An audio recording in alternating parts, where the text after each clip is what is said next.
उत्तराखंड के इस बुलेटिन में आपका स्वागत है और मैं हूं आपके साथ शिपन शर्मा। तो चलिए बिना किसी देरी के शुरुआत करेंगे बुलेटिन की। उत्तराखंड निकाय चुनाव में भारतीय जनता पार्टी के घोषित प्रत्याशियों के खिलाफ मैदान में उतरे नेता और संगठन के खिलाफ काम कर रहे बागियों पर सख्त एक्शन लिया है। भारतीय जनता पार्टी ने पार्टी विरोधी गतिविधियों में शामिल 94 बागियों पर कार्रवाई करते हुए उन्हें पार्टी से 6 साल के लिए निष्कासित कर दिया है। ये कार्यवाही भारतीय जनता पार्टी महानगर के अध्यक्ष सिद्धार्थ अग्रवाल ने प्रदेश अध्यक्ष महेंद्र भट्ट और जिला चुनाव प्रभारी कुलदीप कुमार से विचार विमर्श करने के बाद की। भारतीय जनता पार्टी महानगर अध्यक्ष द्वारा जारी सूची में कई पूर्व और निवर्तमान जो पार्षद हैं वो भी शामिल है और 31 ऐसे नाम भी हैं जो कि पार्टी प्रत्याशी के खिलाफ विभिन्न वार्डों में पार्षदी के चुनाव लड़ रहे हैं। तो आपको बता दें, बड़ी कार्रवाई को अंजाम भारतीय जनता पार्टी ने दिया है, जहां पर कि जो बागी लोग थे, जो बागी कार्यकर्ता थे, उनके खिलाफ कार्रवाई को अंजाम दिया गया है और निष्कासित उन्हें कर दिया है।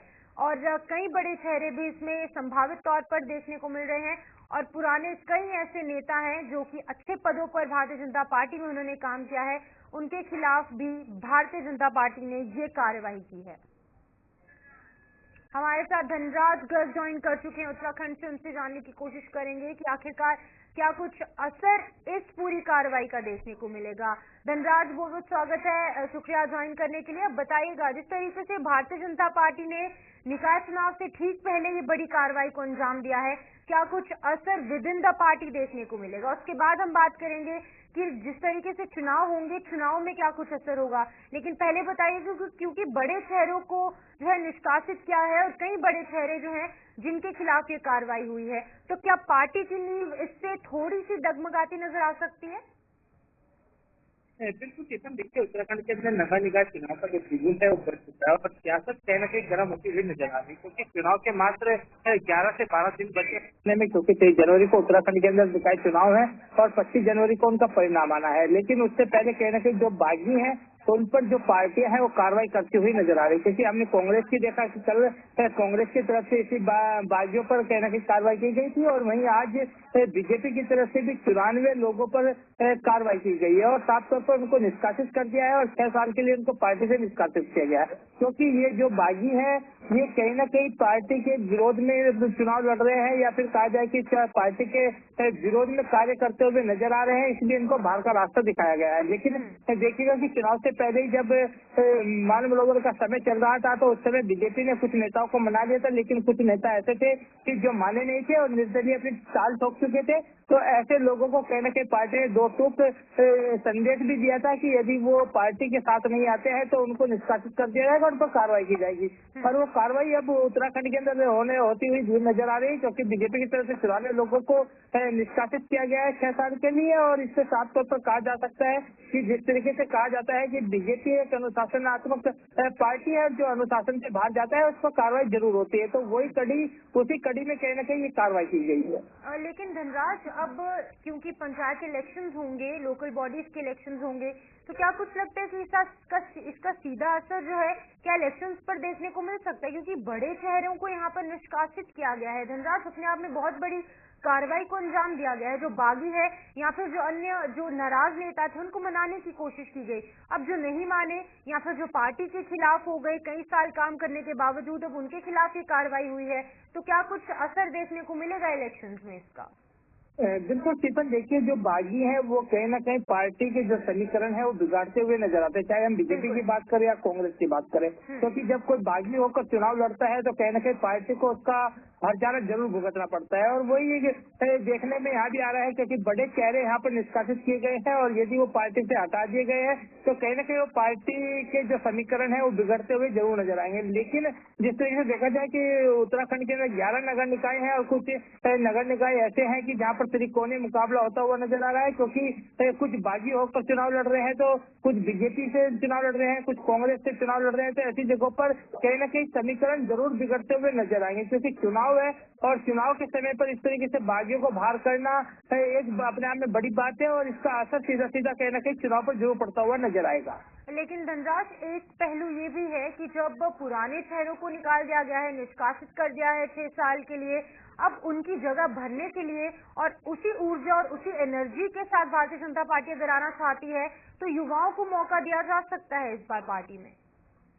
बिल्कुल सिपन, देखिए जिस तरीके से मुख्यमंत्री पुष्कर धामी भी कहते हैं कि कहीं न कहीं युवाओं की सरकार है और युवा चेहरे को कहीं न कहीं मौका दिया जाता है और इस बार चुनाव में हमने देखा कि लगभग 33% से भी अधिक जो है युवा चेहराओं को कहीं न कहीं टिकट दिए गए हैं। तो इससे कहा जा सकता है कि जो पार्टी है बीजेपी पार्टी, वो युवाओं को अपना विश्वास अधिक जताती हुई नजर आ रही है और लगातार युवाओं पर कहीं न कहीं विश्वास जताते हुए युवाओं को टिकट पार्षद के भी दिए गए हैं, मेयर के भी टिकट भी कहीं न कहीं युवाओं को दिए गए हैं। तो इससे कहीं न कहीं देखा जाए कि जो पुराने लोग थे उनको निष्कासित किया गया है और निष्कासित होने के बाद जो जगह बचती है तो उसमें कहीं न कहीं युवाओं को मौका जरूर दिया जाएगा, क्योंकि मुख्यमंत्री पुष्कर धामी का भी ध्येय रहता है कि युवाओं को आगे बढ़ाया जाए और युवाओं को बढ़ाने के लिए लगातार वो कार्य भी करते हैं, चाहे योजनाओं की बात करें या फिर इस तरह के जो चुनावी दौर में जो पार्टी छोड़ के जाते हैं उनकी जगह भरने की बात करें, तमाम जगहों पर कहीं न कहीं युवाओं को तवज्जो देना कहीं न कहीं मुख्यमंत्री पुष्कर धामी का पहला काम है। जी ठीक है धनराज, बहुत बहुत शुक्रिया तमाम जानकारी देने के लिए। धनराज गर्ग यहाँ पर लगातार अपडेट कर रहे थे किस तरीके से उत्तराखंड में भारतीय जनता पार्टी ने एक बड़ी कार्रवाई को अंजाम दिया है और कई बड़े नेता और कार्यकर्ता जिन्हें की पार्टी से 6 साल के लिए निष्कासित कर दिया गया है, यानी कि सस्पेंड कर दिया है। अब देखने वाली बात ये होगी क्योंकि चुनाव जो है वो करीब है, उनका ऐलान हो चुका है और चुनाव होने के दौरान क्या कुछ असर इसका सीधे तौर पर देखने को मिलेगा, वो अपने आप में बड़ा सवाल है। लेकिन युवाओं के लिए ये अच्छी खबर जरूर है क्योंकि जिस ऊर्जा और जिस एनर्जी के साथ युवा काम कर सकते हैं उन्हें पुष्कर सिंह धामी जो कि मुख्यमंत्री हैं उनके द्वारा एक मौका जरूर दिया जाएगा और भारतीय जनता पार्टी की नींव को और सुदृढ़ करने के लिए और स्ट्रॉन्ग करने के लिए लगातार ये युवा और नए चेहरे काम करेंगे। इसी बीच में आगे बढ़ जाएंगे जहां पर उत्तराखंड सरकार 12 जनवरी को प्रदेश में प्रवासी सम्मेलन आयोजित कर रही है और इस प्रवासी सम्मेलन में 17 देशों से 60 से ज्यादा लोग भाग लेने पहुंच रहे हैं। प्रवासी सम्मेलन को लेकर उत्तराखंड के सूचना महानिदेशक बशिंदर तिवारी ने जानकारी दी है कि 17 देश के साथ ज्यादा लोग इस प्रवासी सम्मेलन में भाग लेने आ रहे हैं और उत्तराखंड के लोग अंतर्राष्ट्रीय स्तर पर अलग अलग सेक्टर में शानदार काम कर रहे हैं। उनके अनुभव प्रदेश को मिल सके और इसके लिए मुख्यमंत्री पुष्कर सिंह धामी के निर्देश पर प्रवासी सम्मेलन आयोजित किया गया है। सूचना महानिदेशक का कहना है कि प्रवासी सम्मेलन में आने वाले लोगों से प्रदेश में निवेश भी बढ़ेगा और प्रदेश में रोजगार के अवसर भी बढ़ेंगे। पर्यटन, कौशल विकास, रोजगार, अलग अलग सेक्शन में कार्यक्रम का आयोजन किया गया है। तो आपको ग्राफिक्स के माध्यम से समझाने की कोशिश करेंगे कि प्रवासी सम्मेलन के सेशन में क्या कुछ होगा। तो प्रवासी सम्मेलन में 17 देशों की भागीदारी देखने को मिलेगी। इसी बीच में 17 देशों के 60 प्रवासी इस सम्मेलन में प्रतिभाग करने के लिए यहाँ पे पहुंच रहे हैं। प्रवासी सम्मेलन में 4 अलग अलग सत्रों में कार्यक्रम आयोजित किए जाएंगे। कौशल विकास और विदेशों में रोजगार के अवसरों पर भी चर्चाएं यहाँ पर साफ तौर से देखने को मिलेंगी। वहीं निवर्तमान ऊर्जा और स्टार्टअप में निवेश की संभावनाओं पर भी विचार विमर्श किया जाएगा। हॉस्पिटैलिटी, वेलनेस, एस्ट्रो टूरिज्म, पर्यावरणीय और वन्यजीव पर्यटन, आयुष पर भी चर्चाएं होंगी। और कहां पर कितने प्रवासी पहुंचेंगे इस हवाले से आपको अपडेट करेंगे, जहां पर यूएई यानी कि यूनाइटेड अरब एमिरेट से 19 प्रवासी इस सम्मेलन में भाग लेने पहुंचेंगे। जापान से 10 प्रवासी इस पूरे सम्मेलन में प्रतिभाग करने पहुंचेंगे। सिंगापुर से 4 प्रत्याशी इस सम्मेलन में हिस्सा लेंगे। वहीं न्यूजीलैंड से 3 प्रवासी इस जो सम्मेलन होने वाला है उसमें प्रतिभाग करेंगे। कनाडा, चीन, यूनाइटेड किंगडम, इंडोनेशिया से भी 2-2 प्रवासी पहुंचेंगे। अमेरिका, वियतनाम और ओमान जैसे बड़े देशों से 2 प्रवासी यहां पर उत्तराखंड में पहुंचेंगे। जर्मनी, आयरलैंड, मलेशिया, नाइजीरिया और थाईलैंड का 1-1 प्रवासी यहां पहुंचेगा। कल मुख्य सचिव महोदय की अध्यक्षता में बैठक हुई और लगभग 70 देशों से लोग यहाँ पर आ रहे हैं और क्योंकि पहली बार ये हो रहा है तो बड़े स्तर पर माननीय मुख्यमंत्री जी ने निर्देशित किया है कि इसका आयोजन जो है अच्छे तरीके से किया जाए, साथ ही साथ देश के विकास में कैसे जुड़ हों उनको बताया जाए, ताकि यहाँ पर जो योजनाएं चल रही है उनका भी लाभ ले सके और प्रदेश को भी उनके अनुभवों का लाभ मिल सके। जो प्रवासी जो खासतौर पे अलग अलग सेक्टर में काम कर रहे हैं, क्या उनसे निवेश के लिए भी हम लोग निवेदन नहीं, करेंगे? बिल्कुल, चूंकि देखिए हाल के समय में 30 से ज्यादा नई नीतियां बनाई गई हैं, उन नीतियों के बारे में बताया जाएगा, अलग अलग सेक्टर्स में जो थर्ड सेक्टर है उनके बारे में बताया जाएगा, ताकि अगर कोई यहाँ इच्छुक है तो निवेश भी कर सकता है, अपनी माटी से जुड़ भी सकता है। इसलिए पूरी तैयारी है कि जो भी योजनाएं हैं वो उनको बताई जाए। शीतकालीन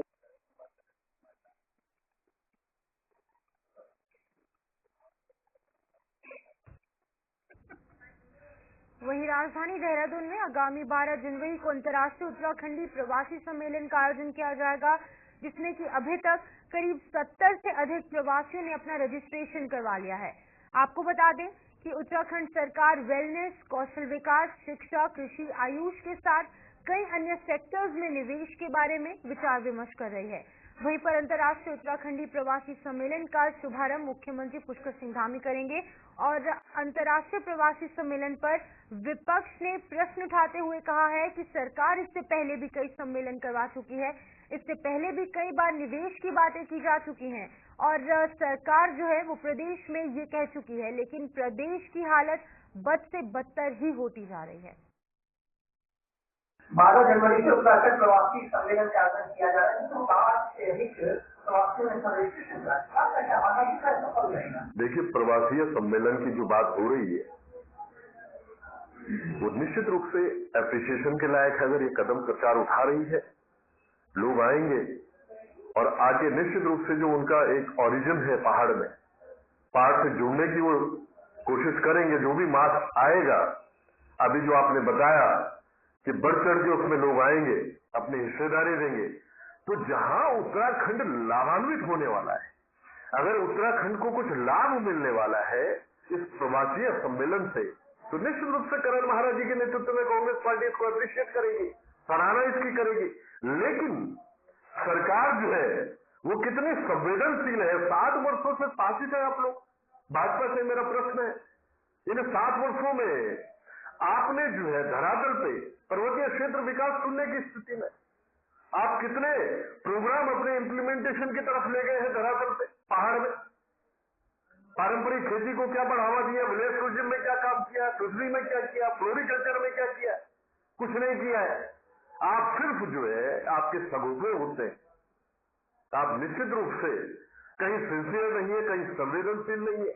जो मास वहां वास कर रहा है पहाड़ में, उसके प्रति सरकार पूरी तरह से कहीं उनमें इमोशंस और सेंटिमेंट्स को लिए हुए उस जनमानस के बीच में जाने की जो बात अगर कांग्रेस पार्टी रखती है, तो ये पार्टी जो है सरकार में इस समय जो शासित है भाजपा, ये दूर दूर तक ये लोग एसी में रहने वाले लोग, पहाड़ से उस जनमानस से इनको कोई लेना देना नहीं।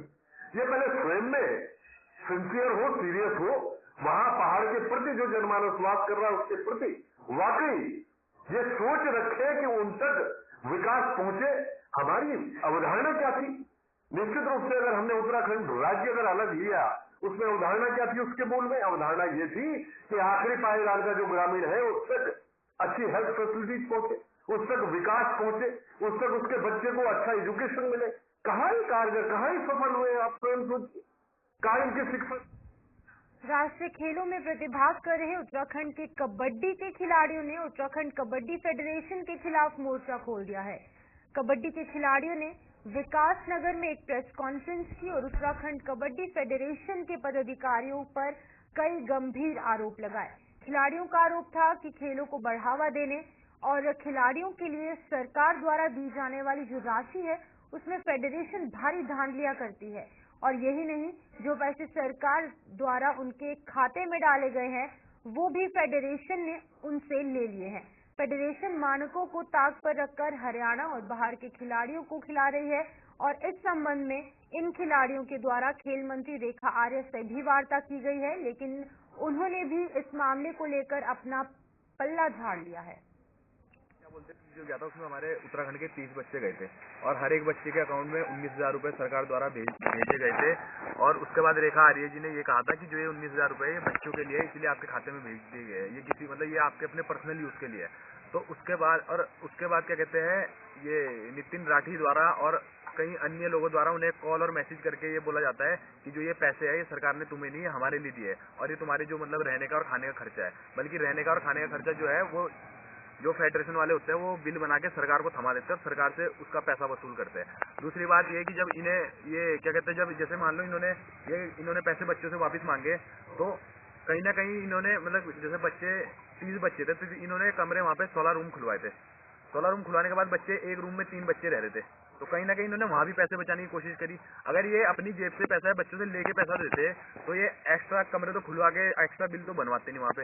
ये बच्चे खुद करेंगे। हमारे जो बिल बन रहा था, बिल 16 रूम का बनता था, मतलब 16 कमरों का बिल बनता था और जो 6 कमरे खाली थे, मतलब 6 कमरों में टोटल जो लोग रहते थे 10 कमरों में रहते।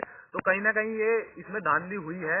और दूसरी बात ये कि क्या बोलते हैं, जो पैसा जो था वो टोटल 5,70,000 रुपए इसमें पैसा था और इन्होंने 5,70,000 रुपए सारा पैसा बच्चों से वापस मांगा, जिसमें क्या बोलते हैं मतलब इन्होंने ये बोला ही था, बल्कि रेखा आर्य जी ने खुद ये बोला कि ये पैसा तुम्हारा है। तो इसमें तो आपको साफ दिख ही रहा है कि इसमें सीधा धांधली हुई है। और दूसरी बात ये कि अगर मान लो ये पैसा, जैसे अभी हम जब इनसे बात हुई तो ये कह रहे कि ये पैसा सरकार ने हमें दिया था, मतलब हमने भी जब इन्हें फोन किया तो ये कह रहे कि नहीं, ऐसे करके इनकी डाइट के लिए था और इनके कमरे में रहने के लिए था।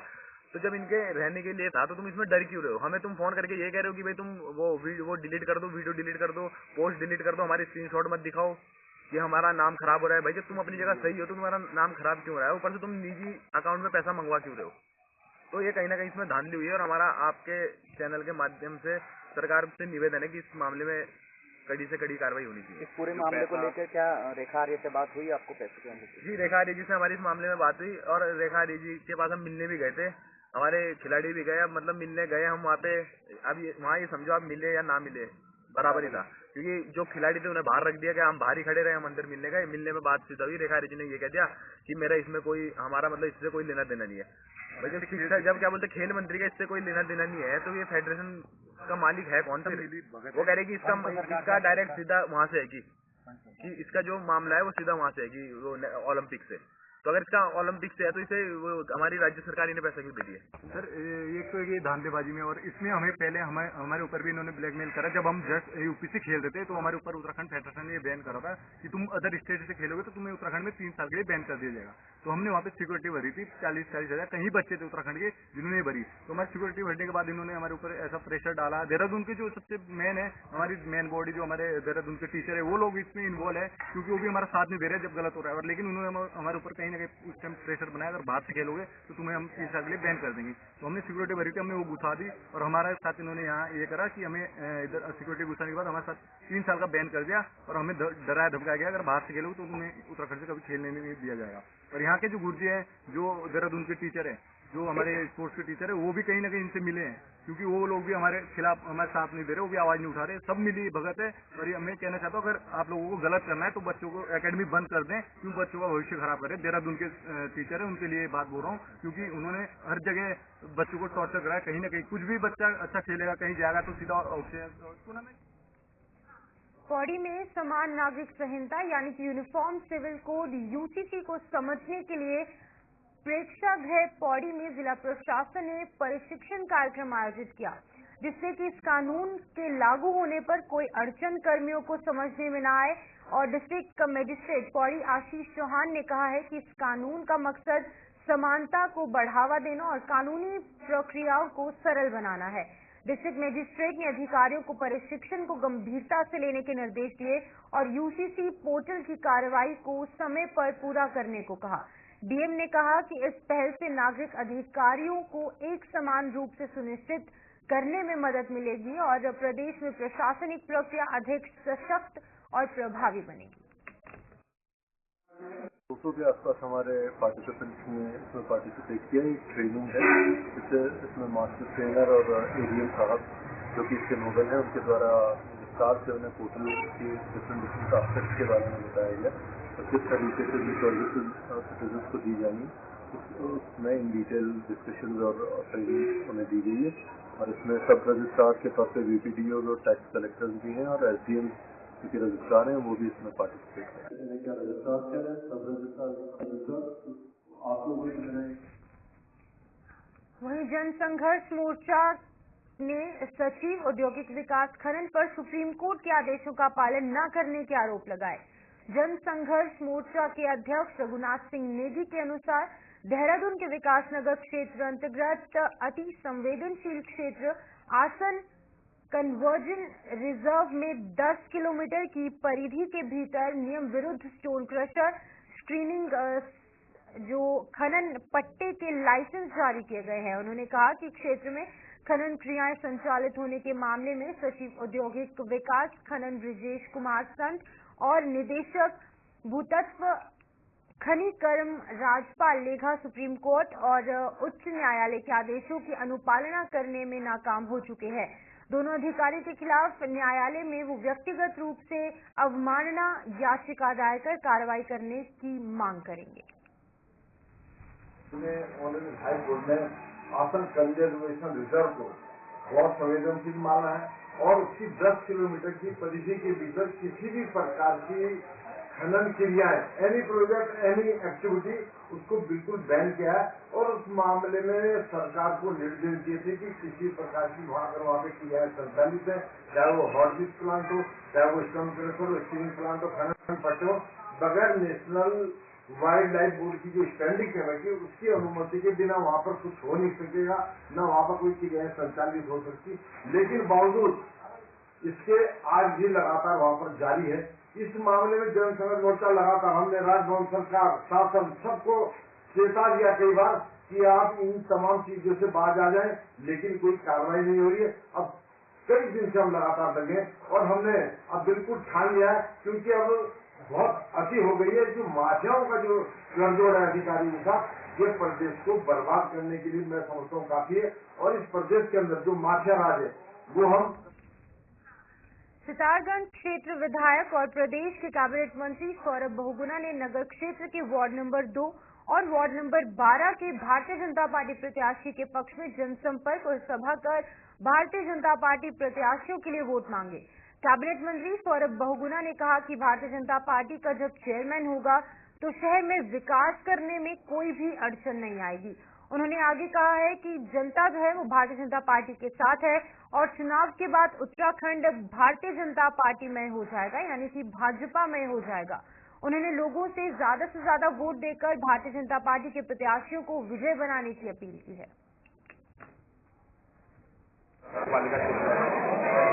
जा रहे हैं, बहुत अच्छा लोगों का रुझान दिख रहा है, बहुत सपोर्ट मिल रहा है। भाजपा समाज की तरफ से देखा पूरा वार्ड नंबर वो यहाँ पे बढ़कर आया हुआ था।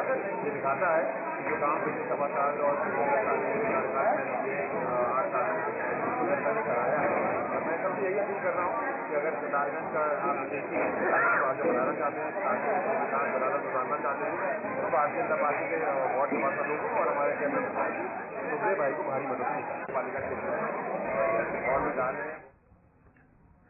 वहीं उत्तराखंड के उधम सिंह नगर जिले के शक्तिगढ़ शक्ति फार्म में नगर पंचायत अध्यक्ष पद के लिए चुनाव मैदान में 4 प्रत्याशी हैं और हर कोई जीत के लिए पूरी ताकत झोंक रहा है।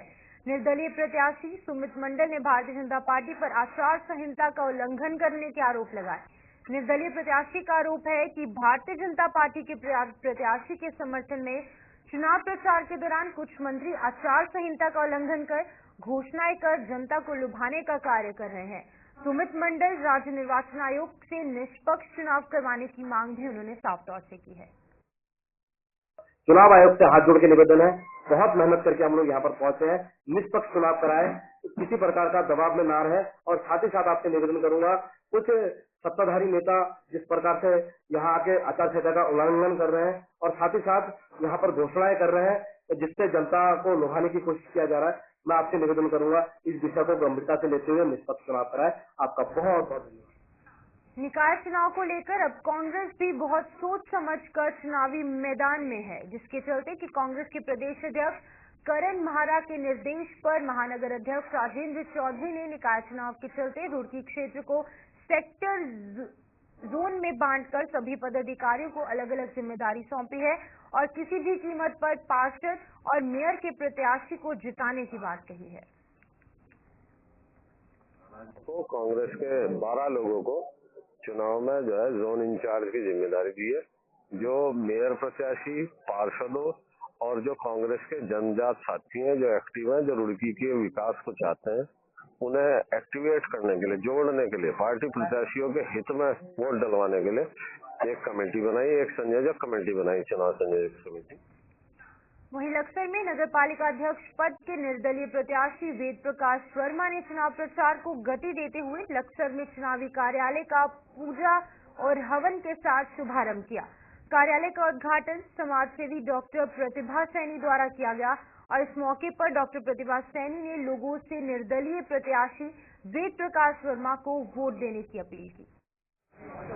पहले तो संजय भैया को बहुत बहुत शुभकामनाएं दूंगी और ईश्वर से ये प्रार्थना करूंगी कि वो भारी मतों से विजयी हुए, क्योंकि एक वो युवा है, ईमानदार है, कर्मठ है और लगनधारी है। हमारा नेता ऐसा होना चाहिए जो शासन प्रशासन जनता सबके बीच में लोकप्रिय हो और लड़के अपना हक ले।